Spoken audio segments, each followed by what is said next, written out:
Everything Hollywood taught us about cavemen is wrong.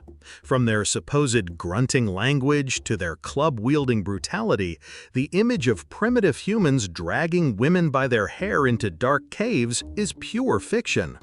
The real story of our ancestors is far more fascinating than any movie could imagine.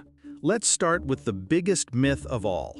The idea that early humans were essentially hairy, knuckle-dragging brutes who could barely communicate. Archaeological evidence paints a completely different picture.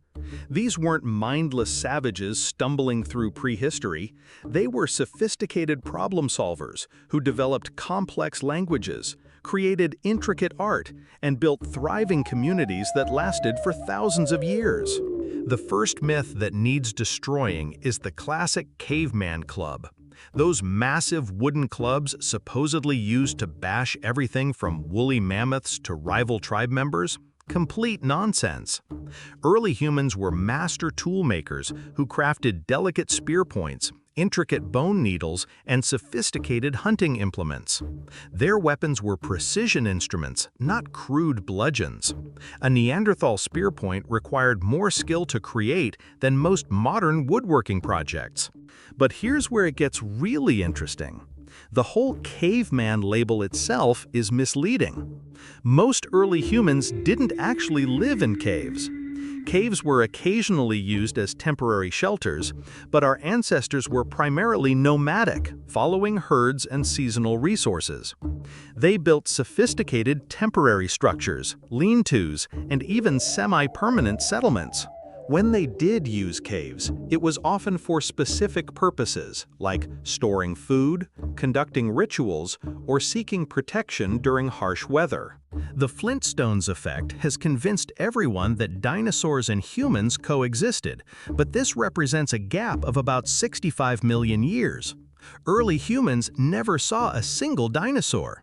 By the time the first human ancestors appeared, dinosaurs had been extinct for longer than the entire span of human evolution. The real prehistoric world was filled with giant mammals, massive woolly mammoths, saber-toothed cats, and cave bears that dwarfed anything alive today. Now let's tackle the language myth. The idea that early humans communicated through grunts and gestures is completely backward. Recent research suggests that complex language developed much earlier than previously thought. Neanderthals had the same vocal apparatus as modern humans and likely possessed sophisticated language abilities. They weren't pointing and grunting, they were having conversations, telling stories, and passing down knowledge through generations.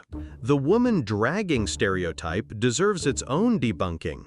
Archaeological evidence suggests that early human societies were often more egalitarian than many historical civilizations. Women weren't property to be dragged around, they were essential contributors to survival, often serving as gatherers, healers, and decision-makers. In many hunter-gatherer societies, women's knowledge of plants and seasonal cycles was crucial for group survival. Here's something that might surprise anyone familiar with caveman stereotypes. Early humans were artists. The cave paintings at Lascaux and Altamira represent some of the most sophisticated artistic achievements in human history. These weren't crude stick figures scrawled on walls. They were complex, multi-layered compositions that demonstrated advanced understanding of perspective, shading, and artistic technique. Some paintings even show evidence of early animation concepts, with multiple legs on animals to suggest movement. The fire discovery myth portrays early humans as accidentally discovering fire and then struggling to maintain it. In reality, fire control was a gradual, sophisticated process that developed over hundreds of thousands of years. Early humans didn't just maintain fires, they created them intentionally, understood different types of kindling, and developed complex fire management systems. They even carried fire between campsites using specially prepared materials. Another persistent myth involves the supposed brutality of early human life. While survival was certainly challenging, evidence suggests that early humans cared for their sick and elderly. Archaeological sites have revealed skeletons showing evidence of healed fractures and disabilities that would have required extended care from others. This wasn't a world of survival of the fittest in the harsh, individualistic sense often portrayed. It was a world where cooperation and mutual aid were essential for survival. The short, brutish life narrative also needs correction. While average lifespan was indeed shorter due to infant mortality and accidents, humans who survived to adulthood often lived well into their 60s and beyond.